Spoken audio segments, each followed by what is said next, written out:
El hecho más sorprendente que registra la historia de la literatura universal es la preservación de la Biblia. Desde tiempos remotos, las Sagradas Escrituras han sido objeto de innumerables embates que han puesto en peligro su conservación. Pese a todo, en el tercer milenio de la era cristiana, el mensaje dado de Moisés hasta Juan aún prevalece.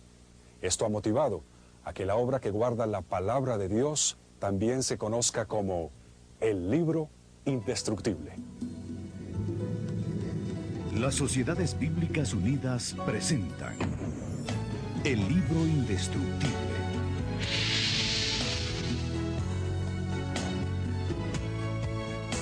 El propósito de Dios ha sido siempre mantener una comunicación clara y directa con su pueblo. Moisés fue el gran líder hebreo con quien el Señor hablaba y quien tuvo la labor de comunicar sus decretos y sus leyes al pueblo hebreo. A esos decretos, ordenados primeramente por Dios y luego escritos por Moisés, se les conoce como Decálogo o los 10 mandamientos de la ley de Dios. Otras leyes fueron dictadas por Dios para moldear el patrón de conducta de toda una nación, con repercusiones que llegan hasta el día de hoy. Estas leyes y estatutos se conformaron en 5 volúmenes o libros, que se conocen como Pentateuco o Torá por los judíos. La palabra Torá, habitualmente traducida por ley, de acuerdo con su raíz hebrea, significa más bien guía o instrucción. Estos fueron los inicios de lo que hoy conocemos como la Biblia. Tomó 1500 años recopilar el texto que hoy tenemos. Sus escritores fueron reyes, guerreros, campesinos, profetas y hasta sacerdotes judíos. La Biblia, como se conoce actualmente, está dividida en Antiguo Testamento y Nuevo Testamento y abarca una colección de libros. El Antiguo Testamento es propiamente las escrituras hebreas. Los judíos religiosos las continúan usando como base para su teología y su guía de vida. Originalmente la Biblia fue escrita en forma continua, sin divisiones de palabras y sin signos de puntuación. El hebreo y el arameo se escribían de derecha a izquierda, y desde la antigüedad estos textos fueron blanco de destrucción.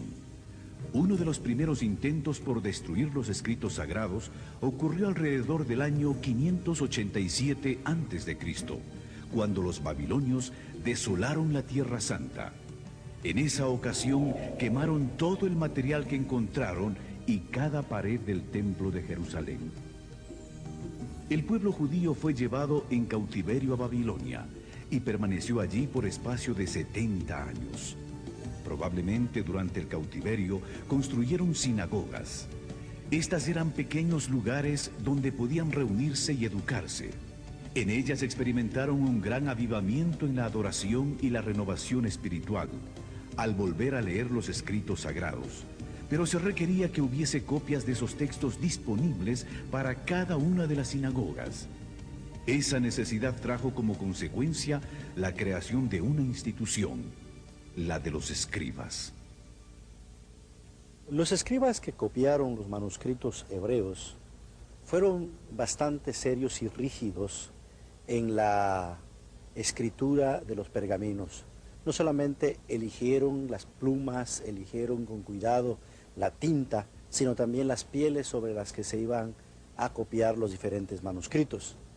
Su cuidado fue tan extremo que cada vez que se cometía un error, los contaban, porque al tercero toda la piel y todo el trabajo tenía que volver a iniciarse de nuevo.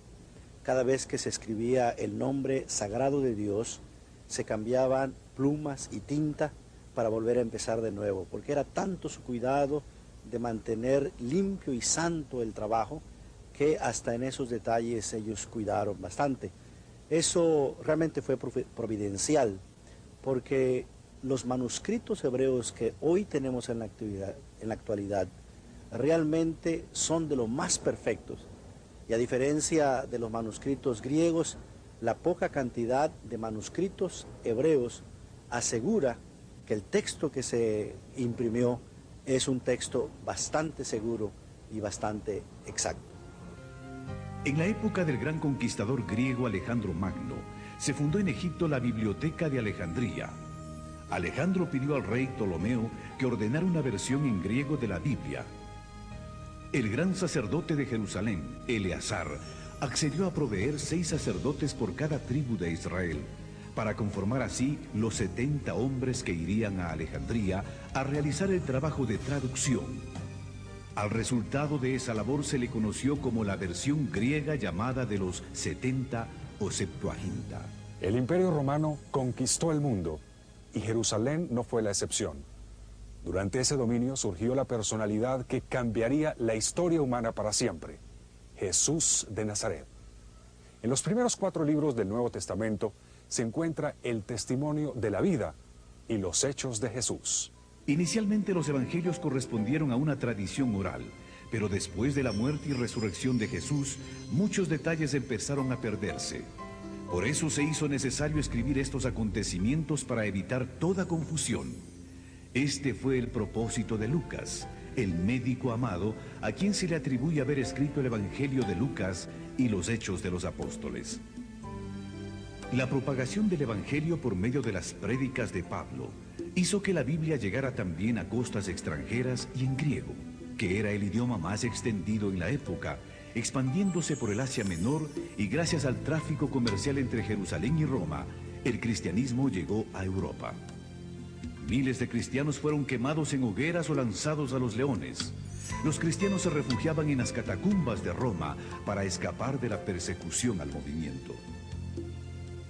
Después de la ascensión de Jesús, los hechos de su vida y sus preceptos se hacían en forma oral, pero a medida que los testigos presenciales de Jesús iban muriendo, se perdía con ellos todo un tesoro de acontecimientos, imposibles de reconstruir, a menos que fuesen puestos por escrito. De esta manera, los evangelios surgen como una necesidad de quienes se habían constituido en seguidores de Jesús, para mantener presentes sus obras y sus enseñanzas. Dios obra de manera misteriosa para preservar su palabra en cualquier época de la historia humana. El primer siglo se caracterizó por el establecimiento de un movimiento cuya persecución fue encabezada por un celoso de la ley llamado Saulo. Después de una milagrosa conversión, ese perseguidor de la iglesia llegó a ser el autor de más de la mitad del Nuevo Testamento. También fue el responsable de la expansión del Evangelio por Asia Menor. Los años que siguieron a la ascensión de Jesús vieron el surgimiento de la iglesia y la expansión del cristianismo.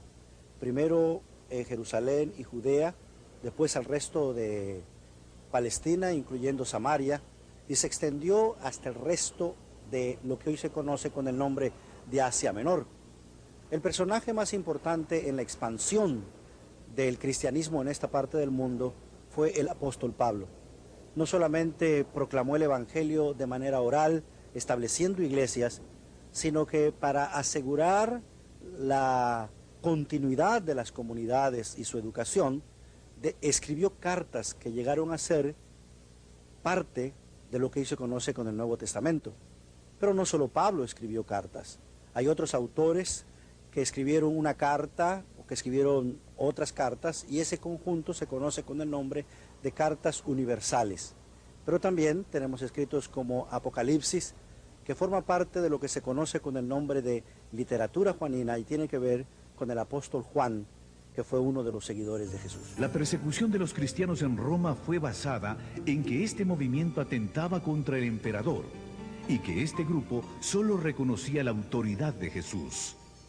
La literatura usada por los cristianos era igualmente considerada subversiva. Para el año 150, los cristianos se encontraban ya no solo en Roma, sino tan lejos como al norte de Inglaterra, a pesar de que el Imperio Romano había hecho todo lo posible para parar el crecimiento del movimiento. Cada día se unían nuevos partidarios. Motivados por la fe y por el testimonio de los mártires, muchos se convertían al cristianismo. A pesar de la persecución iniciada por Nerón en el año 64 después de Cristo, el número de creyentes crecía y se expandía. La Biblia era la autoridad real del movimiento cristiano, aunque no fuese conocida por muchos, y el interés por estos escritos aumentó. La figura de Constantino fue de suma importancia. Construyó iglesias y pagó salarios a pastores. Por su empeño en mantener la unidad, proclamó el cese de la persecución. Esta proclama se extendió por todo el imperio con la derrota de Lucino en el año 323.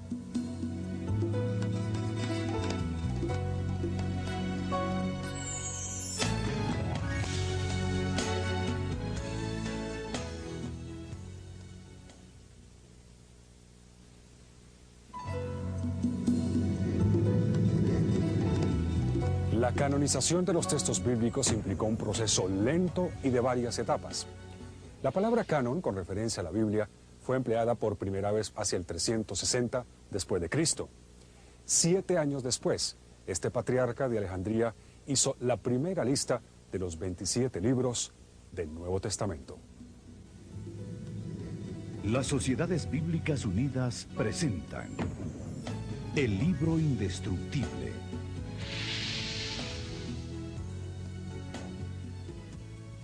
En el año 397, el Sínodo de Cartago dio su primera aprobación a los 27 libros.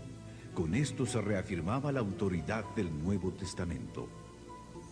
Para el año 400, el latín se había convertido en una lengua importante para comunicar enseñanzas religiosas, por lo que se necesitaba una traducción confiable de las Escrituras.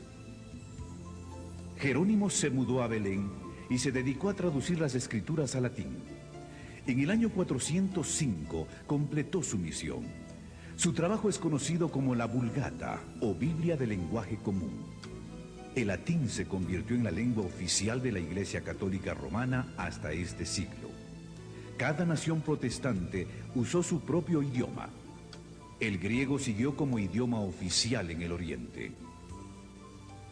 Hacia el año 555, el Imperio Romano iba en decadencia producto de las invasiones de pueblos bárbaros como los germánicos, lombardos y muchos otros, quienes terminaron conquistando el imperio. Desde el siglo V, por mencionar una fecha, el Imperio Romano entra en una gran crisis debido a debilitamiento interno y también a la presión que ejercían las tribus llamadas normalmente bárbaras de las fronteras del imperio hacia afuera, que poco a poco se van infiltrando, se introducen dentro del imperio y luego esto favorece cuando la invasión militar de esas tribus se produce y el Imperio Romano cae.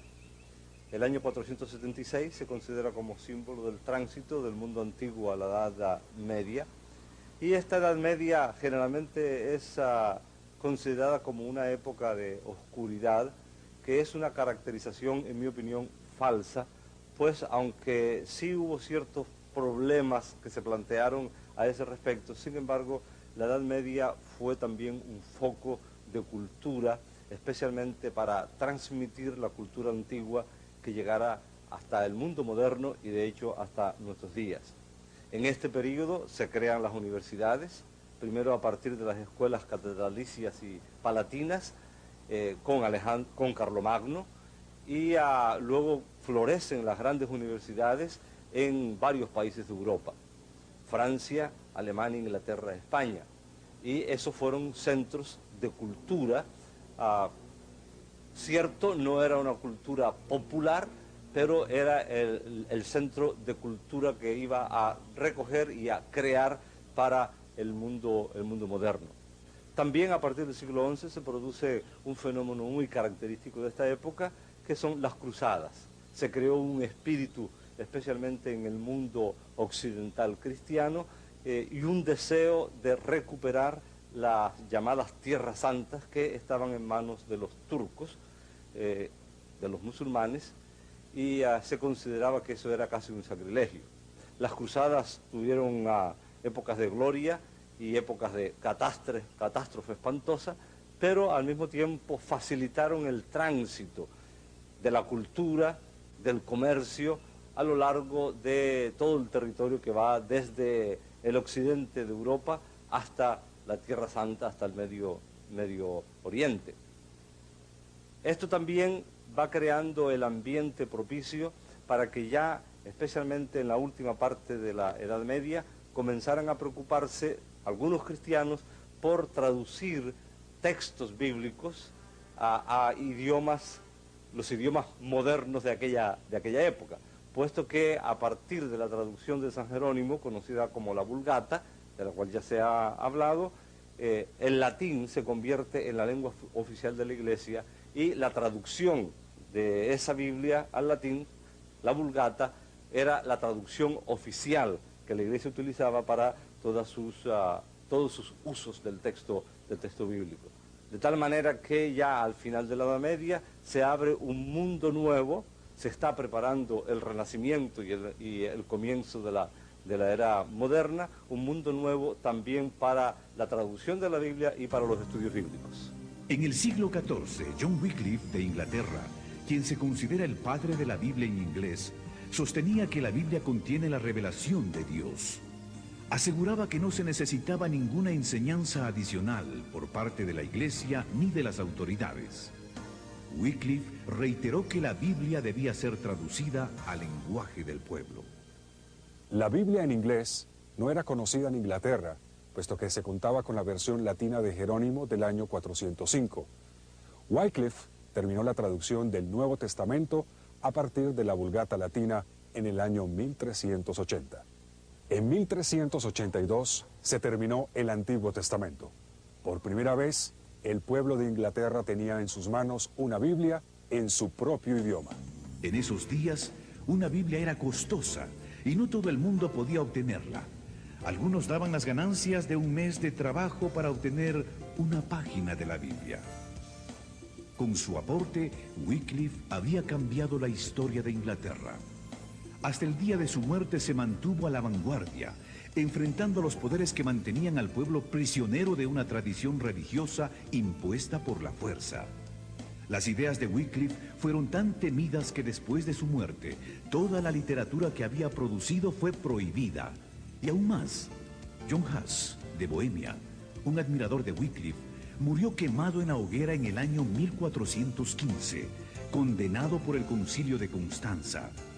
La indignación de la Iglesia fue tal que desenterró los restos de Wycliffe, los quemó y luego los arrojó en el río Swift. Una vez más, la Biblia era el eje central por el que los cristianos comprometidos estaban dispuestos a arriesgarlo todo, aún sus vidas, para que la palabra de Dios llegase a todo ser humano. Martín Lutero inicia un hecho que cuando lo realiza no debió haber tenido mayor significado. De hecho, ya había hecho algo semejante años antes y lo que él había hecho había pasado casi inadvertido. El 31 de octubre de 1517, Martín Lutero coloca en la puerta de la abadía de Wittenberg, en cuya universidad Martín Lutero era profesor de Sagrada Escritura, 95 tesis en las que él cuestionaba algunas cosas que le parecían que debían cuestionarse respecto de la actitud de la Iglesia oficial, la Iglesia dominante, la Iglesia católica. Martín Lutero colocó estas tesis no en alemán, sino en latín, porque estaban dirigidas simplemente a los eruditos de la universidad en la que él enseñaba. Y lo único que él pretendía era iniciar una discusión académica con sus colegas sobre los temas que él planteaba. Sin embargo, inesperadamente, aquel acto de colocar las 95 tesis, que era un acto sencillo, pero la reacción fue totalmente inesperada para el propio Martín Lutero, porque creó un polvorín hasta tal punto que hoy se considera que el 31 de octubre de 1517 es la fecha simbólica con que se inicia la reforma protestante del siglo XVI. Entran en ejercicio los órganos supremos de legislación y de autoridad en el imperio, y en 1521 Martín Lutero es llamado a la Dieta de Worms para que se retractara de las doctrinas que estaban enseñando. Es famosa la frase, probablemente un poco apócrifa, legendaria, pero simbólica, en que Martín Lutero se planta frente a la Dieta y sostiene que a menos que le convenzan con el texto de la Sagrada Escritura en la mano de que él está equivocado, él no va a retractarse. Amigos de Martín Lutero lo secuestran literalmente cuando sale de la dieta, lo llevan al castillo de Wartburgo y a eso que al principio podría parecerle a uno que fue también una especie de pequeña catástrofe, se convirtió en algo muy significativo. Porque mientras estuvo en el castillo de Wartburgo, Martín Lutero tradujo el Nuevo Testamento del griego al alemán, iniciando también de esta manera a algo muy significativo, porque años más tarde termina la traducción completa de la Biblia y los especialistas en germanística señalan que esa traducción fue un hito muy, pero muy significativo en la formación de la lengua literaria de lo que hoy es el alemán. La traducción de Martín Lutero se convierte también en símbolo porque entonces comienzan también a producirse traducciones en las otras lenguas de la Europa de la época. Pero en 1529 fue derogado dicho principio y se prohibió la difusión de la religión evangélica. Entonces fue presentada una protesta formal. En la misma se afirmaba que en asuntos de religión cada quien debía seguir a su conciencia. De ahí el nombre de protestantes, con el que se conoció a los seguidores de Lutero, Zwinglio y Calvino. La primera Biblia en francés es la aparecida en 1535, en versión de Pierre Robert Olivetan, primo de Calvino. Lutero proclamaba que la única fuente de verdad era la Escritura. Los movimientos de reforma religiosa estaban por esta época bastante difundidos en Europa. Se contaba con Erasmo de Rotterdam, John Colet en Inglaterra, Jacques Lefebvre en Francia, Francisco Jiménez de Cisneros en España, Juan Valdés en Nápoles. También apoyaban a Lutero los nacionalistas alemanes liderados por Ulrico von Hutten. En la Inglaterra de 1519 se destacó un joven estudioso en la Universidad de Cambridge, William Tyndale.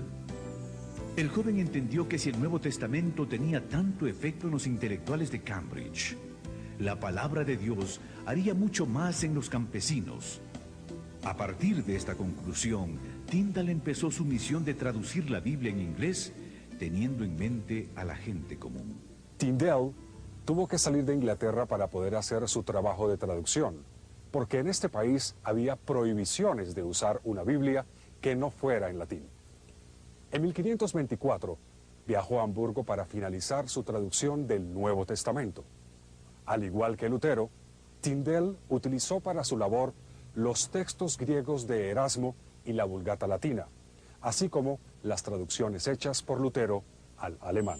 En diciembre de 1525, Tyndale imprimió el Nuevo Testamento e hizo los arreglos para introducirlo en Inglaterra de manera clandestina en sacos de harina. La llegada de la literatura en inglés fomentó el descontento oficial. Los problemas en la distribución empezaron cuando los Nuevos Testamentos tuvieron que ser introducidos en Inglaterra, usando diferentes vías como marinos mercantes y hombres de negocios. Las autoridades inglesas estaban activas. Arrestaban a todo aquel que encontraban con un ejemplar. La expectativa de poder leer la Biblia en inglés fue tan grande que la gente se arriesgaba a pesar de las amenazas. Cada libro de Tyndale que las autoridades encontraban era quemado.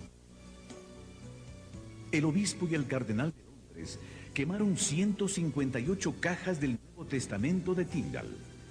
Pero mientras en Inglaterra lo quemaban, cientos de ejemplares eran impresos en Alemania. Por espacio de 10 años, la destrucción sistemática del libro continuó en Inglaterra, y los difusores eran puestos en prisión o quemados en la hoguera. A pesar de que las autoridades hacían esfuerzos por parar el trabajo de Tyndale, este lo continuó desplegando fervientemente. Tyndale fue traicionado, arrestado y puesto en prisión en Bélgica por año y medio. Luego fue enviado a la hoguera. Otro hombre, Miles Coverdale, terminó el trabajo de traducción de la Biblia basado en el trabajo de Tyndale. Esta Biblia salió de la imprenta en 1535. 2 años más tarde, el rey de Inglaterra consintió en hacer uso de la Biblia en idioma inglés. La próxima medida fue que se colocara una Biblia grande en cada iglesia. En 1604 el rey James autorizó la traducción de la Biblia. Para lograrlo, juntaron a los 40 eruditos más destacados de Inglaterra, entre los que se encontraban los decanos de Cambridge y Oxford. Finalmente, este gran esfuerzo terminó siendo la Biblia de más distribución en el mundo de habla inglesa. La Biblia versión King James, que lleva el nombre en honor al rey. Definitivamente, este gran libro superó todo, los tiempos, las oposiciones, convirtiéndose en el libro indestructible.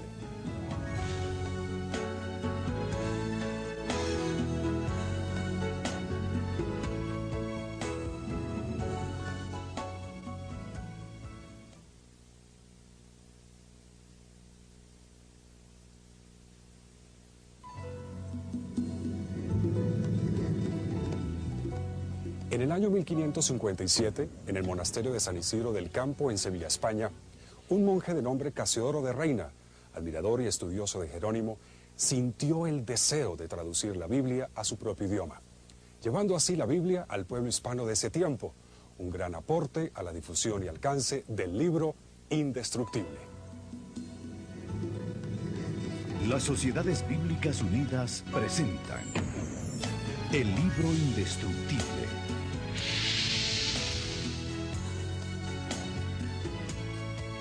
El primer intento de traducción de Casiodoro de Reina fue un salmo, el que luego llevó como regalo a una rica y piadosa mujer de nombre Isabel, muy devota de la fe cristiana. Ese fue el inicio. La gran pregunta era si podría hacer lo mismo que Jerónimo, traducir la Biblia completa.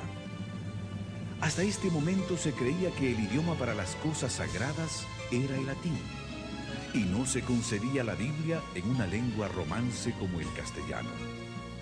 Al enterarse Casiodoro que la Inquisición enjuiciaría a los monjes, huyó del monasterio.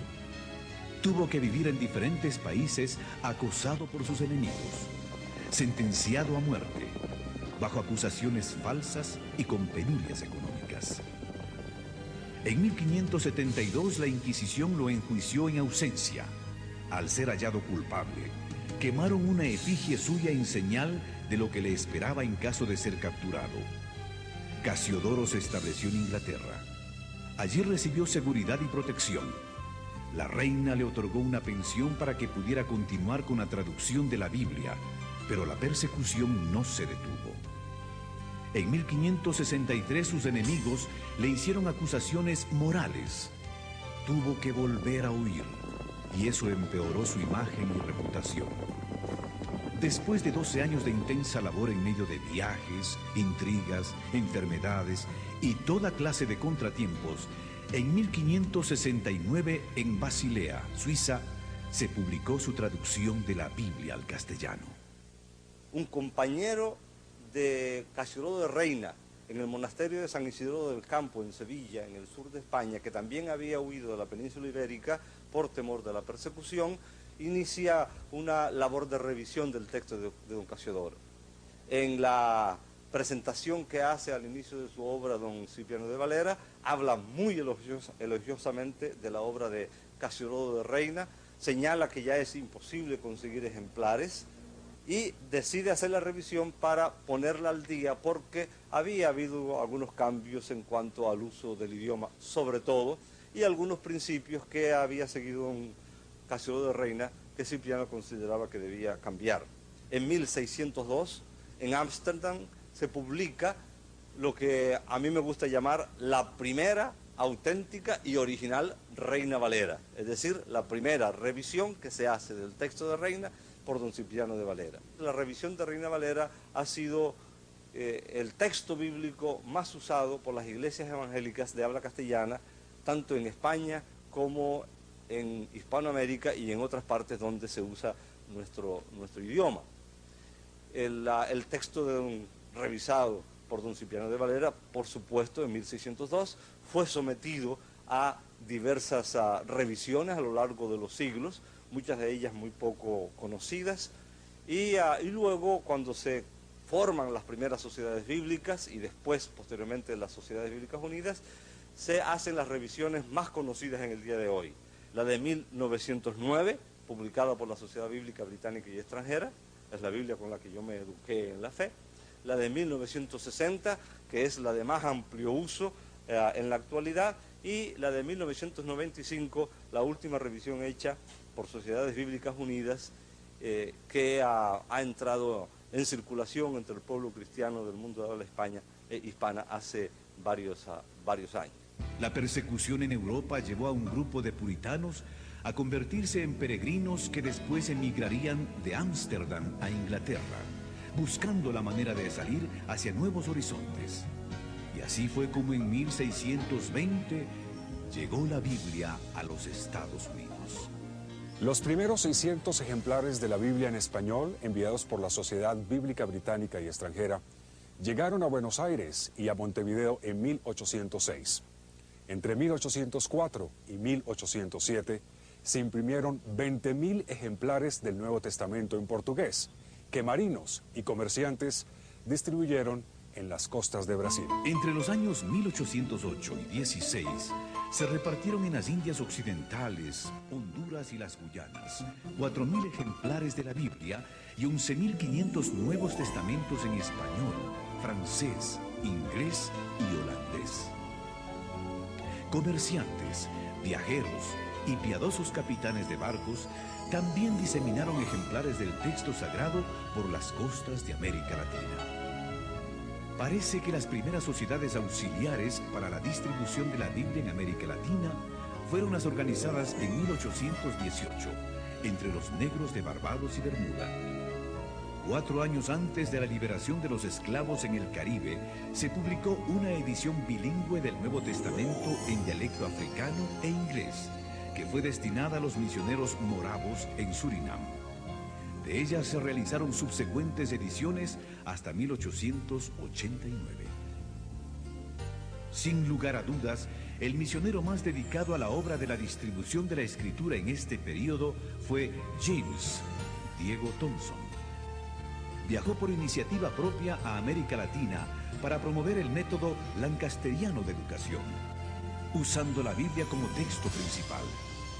Desde 1818 estableció escuelas y distribuyó la palabra de Dios en Argentina, Uruguay, Chile y Perú, antes de servir como agente de la Sociedad Bíblica Británica y Extranjera en Ecuador, México, el Caribe y Canadá. Por fin la Biblia había llegado a las Américas. La versión conocida como Reina Valera comenzó a afianzarse en el territorio de habla hispana. Pero la labor no concluía ahí. Había que traducirla a los diferentes idiomas que se hablan en el continente y mantenerla actualizada de acuerdo a los cambios propios de cada idioma. Este texto pretende poner el texto de Reina Valera acorde con el uso de la lengua a fines del siglo XX y principios del siglo XXI, puesto que el texto anterior de 1960 tenía muchas características que eran propias de la época cuando se hizo esa revisión, pero que no calzan en la actualidad muy bien con la manera como nosotros usamos hoy el idioma. Fue hecha por un equipo multidisciplinario de varias partes del mundo de habla castellana, incluyendo la península ibérica y varias regiones de América Latina. Dios nos ha bendecido permitiendo que investigadores, arqueólogos, biblistas, eruditos, etcétera, logren sacar a la luz, a veces encontrándolos en bibliotecas que nadie registraba, especialmente en los archivos antiguos, documentos que son de un valor incalculable para los estudios de la Biblia, para los estudios de la época cuando se escriben ciertas partes de la Biblia, en particular el Nuevo Testamento, y también para la traducción bíblica.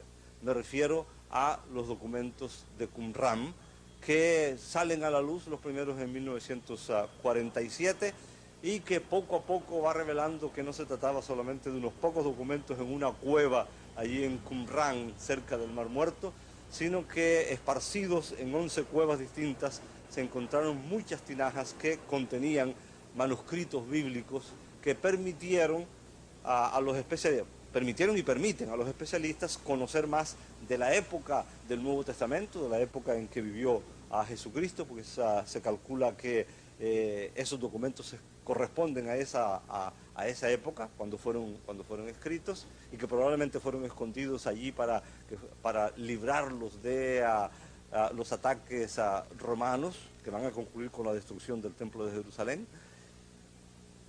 Y tales documentos permiten, conocer más sobre la época y permiten algo de un valor incalculable para los especialistas de la Biblia y los traductores de la Biblia, porque permiten tener por fin a mano, especialmente documentos del Antiguo Testamento, textos del Antiguo Testamento.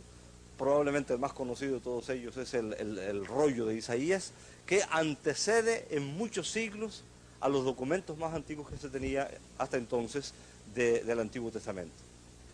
Los que han estudiado un poquito acerca de este tema, no me refiero específicamente a los documentos de Qumran, sino al tema general de la Biblia, pueden imaginarse el significado que puede tener a la mano un documento del Antiguo Testamento cuya copia más antigua es del siglo X de nuestra era, y de repente tener en la mano un documento de ese mismo texto bíblico que antecede en unos siglos a la era cristiana.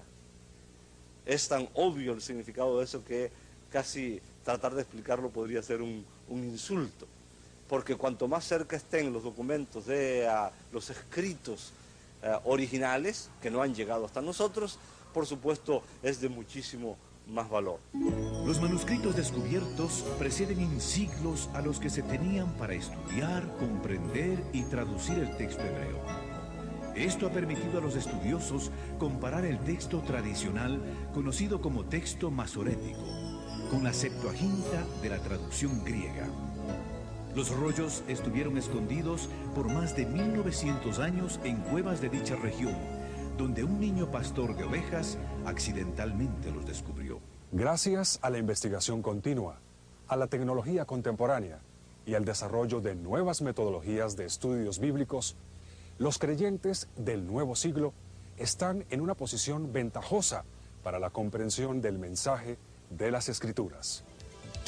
La expansión de las comunicaciones vía satélite, por computadoras, telefonía celular, el fax y la internet abre nuevas puertas para que la palabra de Dios llegue a cada rincón del planeta.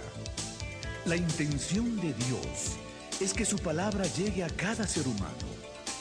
Las Sociedades Bíblicas Unidas trabajan arduamente para que las Sagradas Escrituras estén disponibles en todo el mundo, en un lenguaje que la gente pueda entender, a un precio que puedan pagar y en el formato adecuado.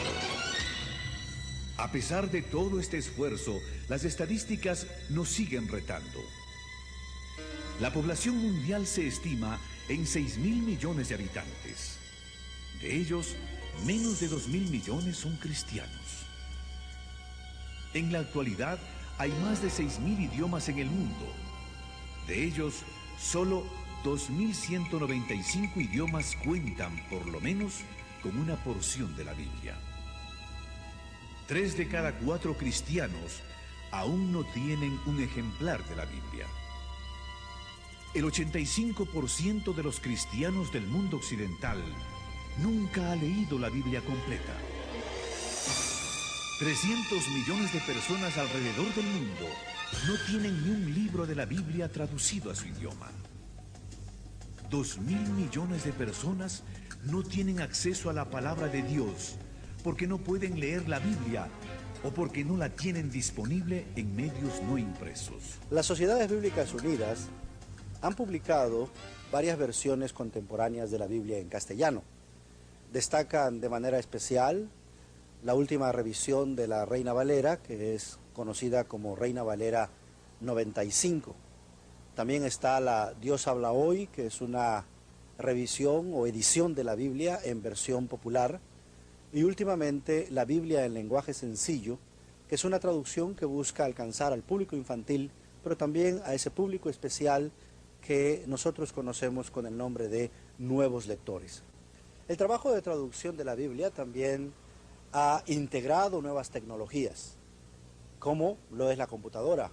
Hoy día, prácticamente en todos nuestros proyectos de traducción, la computadora ha venido a jugar un papel muy importante, no solamente en la traducción del texto mismo, sino en el uso de diferentes herramientas que han venido a agilizar el trabajo de traducción. Y llama la atención hacer la comparación entre los primeros materiales que se usaron para la transmisión del texto, los papiros, los códices, los pergaminos, cuando vino la imprenta, el papel.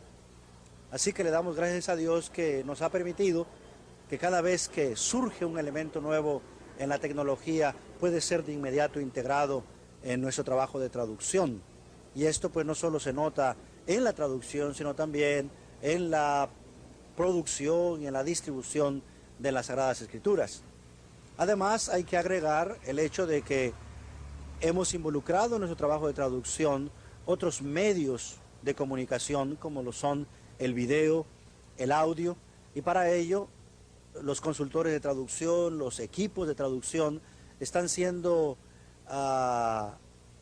ayudados, entrenados al uso de esta nueva tecnología, de cómo traducir la palabra de Dios, enfatizando la oralidad del texto, o en el caso de los videos, todo el tipo de trasfondo, de materiales visuales que tienen que ser integrados, pero que reflejen de manera fiel el mensaje de la palabra de Dios. En la era de la informática, ya contamos con una compubiblia, es decir, la Biblia en CD-ROM. Y para las generaciones más jóvenes, la Biblia está disponible en audio y en video. Para los invidentes o aquellas personas con problemas visuales, la Biblia está disponible en el sistema Braille de lectura. La historia de la Biblia nos presenta un libro que fue perseguido por sus enemigos y protegido por Dios. Porque su propósito es comunicar salvación a todas las generaciones. Gracias a todo el esfuerzo, la fe que una vez fue dada a los santos nos fue entregada en herencia. La palabra divina que la genera llegó hasta nosotros. Tertuliano, uno de los padres de la Iglesia en Occidente, declaró: la sangre de los mártires es la semilla de la Iglesia. Y eso se hizo evidente cada vez que un cristiano fue martirizado, porque Dios levantaba 10 creyentes para que tomaran su lugar. 4000 años son difíciles de resumir, pero la Biblia no es lo único que ha resultado del largo proceso de formación del canon. La colección de los libros considerados como inspirados por Dios también nos hablan de nuestro constante peregrinaje de fe. En este nuevo siglo, hagamos como el pueblo hebreo, que un día al regresar del exilio volvió a la Biblia y sus corazones se llenaron de gozo y esperanza para el presente y el futuro. El plan de Dios para la humanidad ha sido preservado milagrosamente en forma de una biblioteca que es y será siempre un libro indestructible. Hagamos de este libro indestructible el centro de nuestros valores, la norma para nuestra vida. Digamos al mundo: estas palabras se escribieron para que crean y para que en ellas también tengan la vida eterna.